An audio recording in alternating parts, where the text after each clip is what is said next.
মানে হেতু 40 দিন ইসলাম পাইয়া মনে করছে যে আমি যা বুঝি হুজুর মনে হইতি। আরে হুজুর এসে জিজ্ঞাসা, হুজুর আমনে কয় চিল্লা দিছেন? তো হুজুর যখন বলে আমি তো ভাই চিল্লা দিই নাই, তাহলে তো ইসলামে জানেই নাই। তো বেড়া যে 16 বছর মাদ্রাসা বোখারি পড়লো, মুসলিম পড়লো, চিল্লা হয় নাই না? এ তোমার 40 দিনে চিল্লা চিল্লি হয়ে গেছে। মানে হলো জাহেল যারা, ইলম কম যাদের, ওরা অল্প কিছু ইবাদত করে অহংকারী হয়। তারা মনে মনে ভাবে আল্লাহ বেহেশত আমারে না দিয়ে কারে দেয়, এত ইবাদত আমি করি। আর যারা বড় আলেম, পুরা জীবন সেজদায় পড়ে থাকলে সে তারপরেও বলবে আল্লাহ তোমার মহানত্বের আলোকে আমার সেজদা হয় না। এই জন্য আল্লাহ তাআলা বলেন ইন্নামা ইয়াখশাল্লাহ মিন ইবাদিহিল উলামা। আল্লাহর হাবিব সাল্লাল্লাহু আলাইহি ওয়াসাল্লাম বলেন, শোনো, ইন্না আজাদান নাসি মান আজাজা আনিদ দুআ। দুনিয়ার মাঝে সবচেয়ে অক্ষম ব্যক্তি সে যে দোয়ার ব্যাপারে অক্ষম হয়, যে দোয়া করে না। কোনো কাজ করলো, কোনো বিষয় হলো, দোয়া ছাড়া শুরু করলো। দোয়া কোথায় নাই? গাড়িতে উঠতে দোয়া, গাড়ি থেকে নামতে দোয়া, খাওয়ার সময় দোয়া, বসতে দোয়া, দাঁড়াইতে দোয়া, শুইতে দোয়া, ঘুমাইতে দোয়া, ঘুম থেকে উঠতে দোয়া, সব জায়গায় দোয়া আছে না?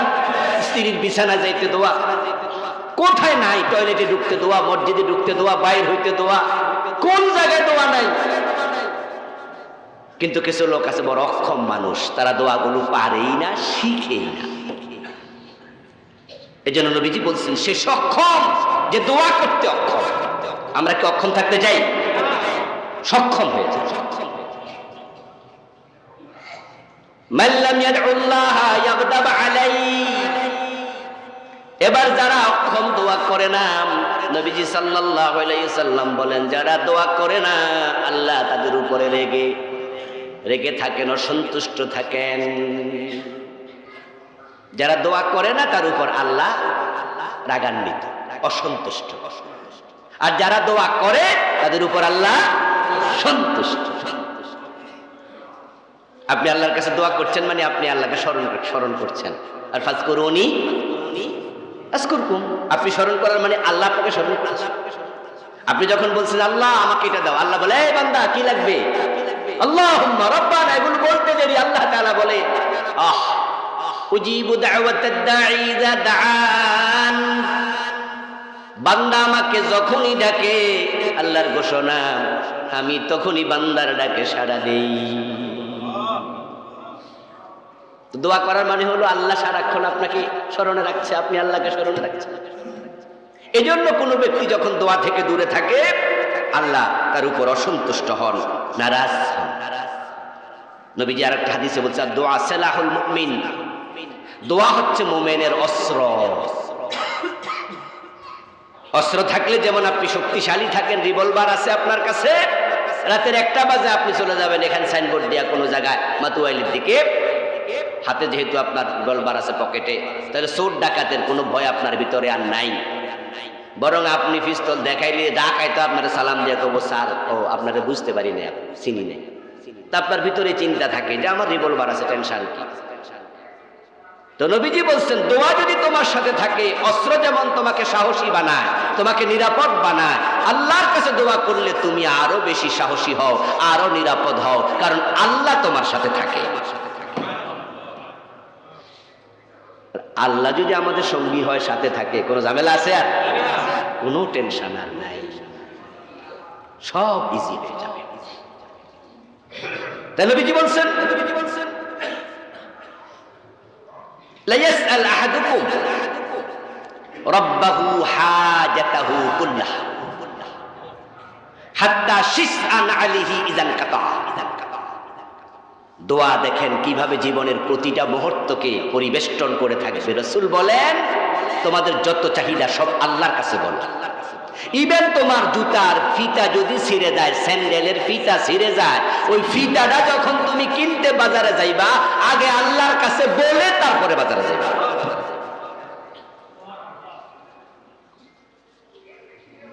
এর মানে আমাদের সাথে সবচেয়ে প্রথম সম্পর্কটা কার হওয়া উচিত?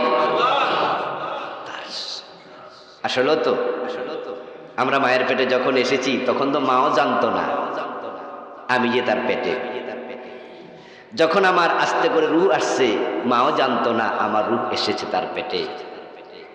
যখন রূহ আসার পরে আমার খাদ্য দরকার, পানীয় দরকার, মাও জানতো না কিভাবে খাবারটা আল্লাহ সাপ্লাই দিচ্ছে। এই যে 9 মাস 10 মাস আমি মায়ের পেটে, আপনি মায়ের পেটে ছিলেন, এখানে মায়ের কোনো হাত ছিল? বাবা আপনার সাথে একজনে ছিলেন, তিনি কে? এত আপন তিনি।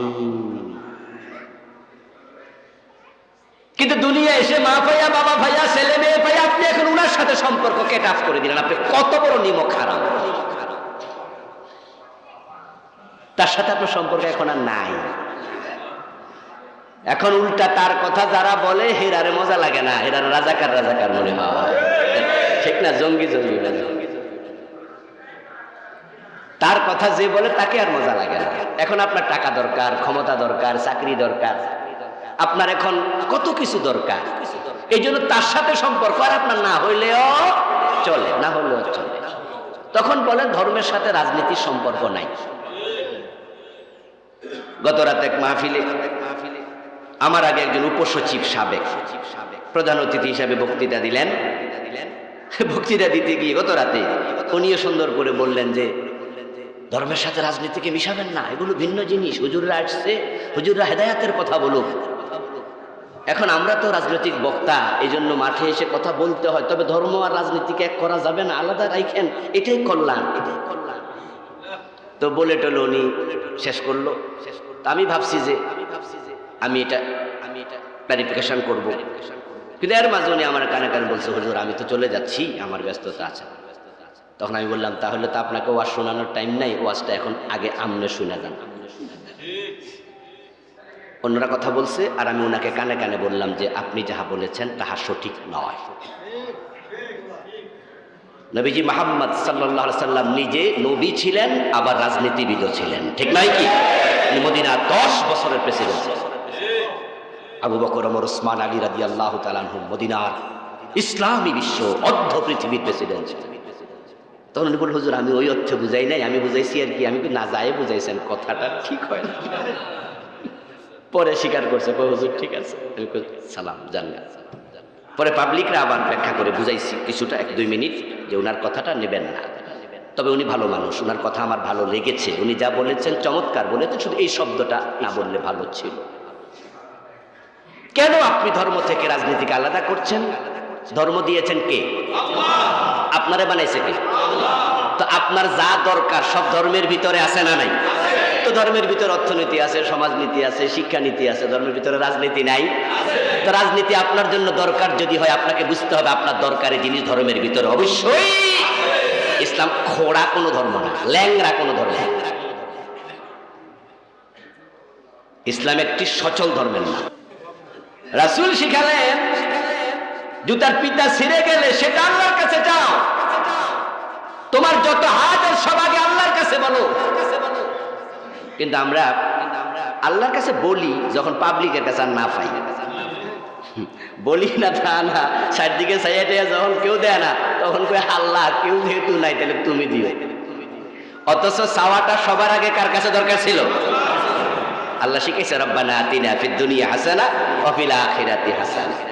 শুধু আখিরাত আল্লাহ শিখায় না, দুনিয়াও শিখাইছে। দুনিয়ার কল্যাণও আল্লাহ চাইতে বলছে।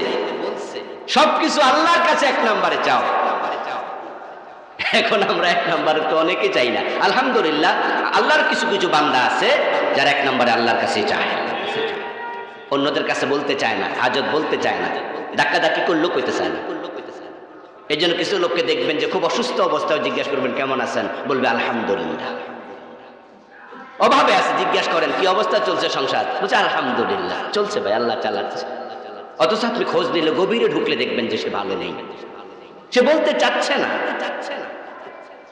আর কিছু লোক আছে সর্দি হইল ফেসবুকে স্ট্যাটাস দেয়, কয় যে গত 3 দিন ধরে জ্বরের নেয়ামতে ভুগছি।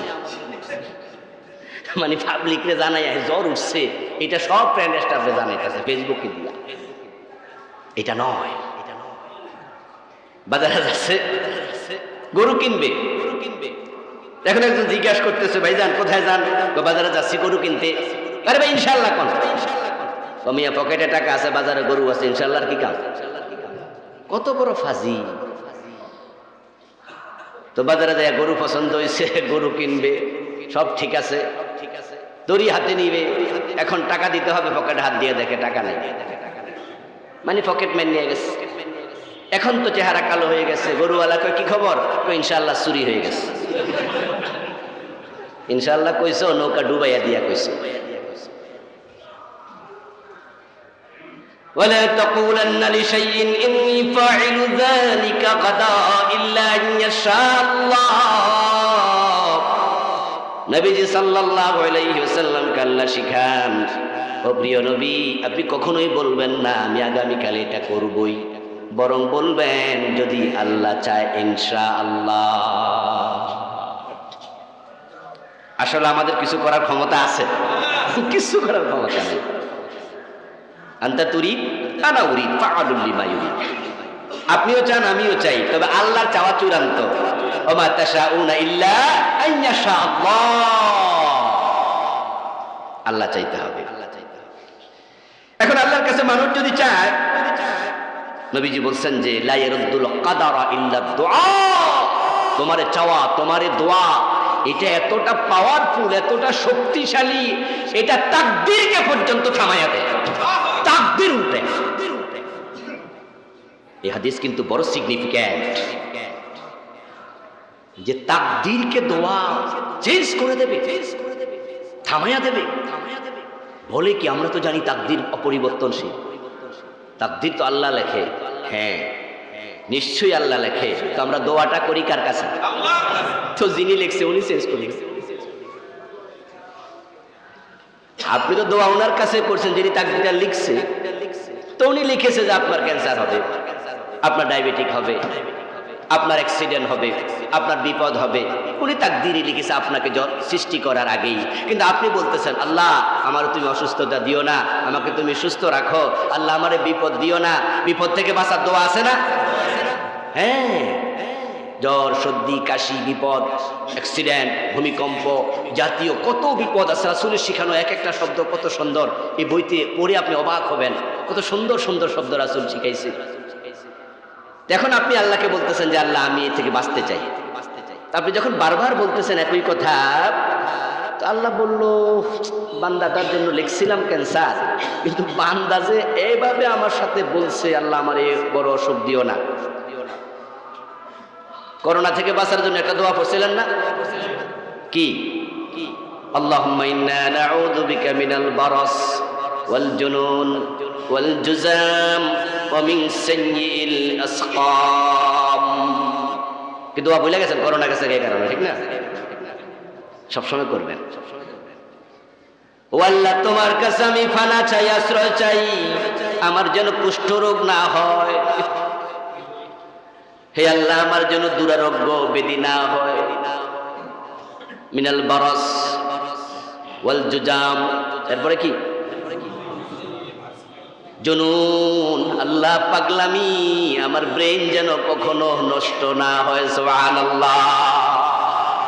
আরে মাথার গিলু একটু চেঞ্জ করে দিলে ভালো মানুষ পাগল, ভালো মানুষ পাগল। কলিজার টুকরা সন্তান আপনার হাতে পায়ে রশি বাইন্ধা আপনার বাড়িতে রেখে দেবে, কারণ আপনি পাগলামি করছেন, তাদের ইজ্জত নষ্ট। আরো বেশি পাগলামি করলে বাড়িতে রাখবে না, ভাবনা হেমায়াত করে নিয়ে যাবে, পাগলা গারদে দেবে। রাসূল এগুলো শিখাইছে। ওয়া মিন সাইয়্যিল আসকাম, আল্লাহ মারাত্মক কোন রোগ আমারে তুমি দিও না, আল্লাহ কাছে বারবার বলছে। এবার বলুন তো, তাকদীরে যে আল্লাহ লিখছিল ক্যান্সার, লিখছিল বড় কোন রোগ, সে তাকদীরে হাত দেয়া, লিখা, পরিবর্তনের ক্ষমতা আল্লাহর আছে কিনা? এটা আবার কোরআনে আছে। ইয়ামহুল্লাহু মা ইয়াশাউ ওয়া ইউসবিত ওয়া ইনদাহু উম্মুল কিতাব। এটা কোরআনের আয়াত। আগেরটা হলো হাদিস। নবীজি কিন্তু বানায়া কোনো কথা বলতেন না, যা বলতেন সব ওহী। কোরআনও ওহী, হাদিসও কি? হ্যাঁ, নবীজিকে আল্লাহ কোরআনের ব্যাখ্যা শিখাতেন। তো নবীজি যে বলছে যে দোয়া তাকদীর পরিবর্তন করে দেয়, উনি বানায়াতে বলে নাই, কোরআনের আয়াত উনি ব্যাখ্যা করছে। আল্লাহ যা লিখেছেন তা তিনি মুছে দেন। ইয়ামহুল্লাহু মা ইয়াশাউ, আল্লাহ যাহা চান তা তিনি মুছে দেন। আমরা ছোটকালে চক দিয়া লিখি না, ডাস্টার দিয়া, আমরা আবার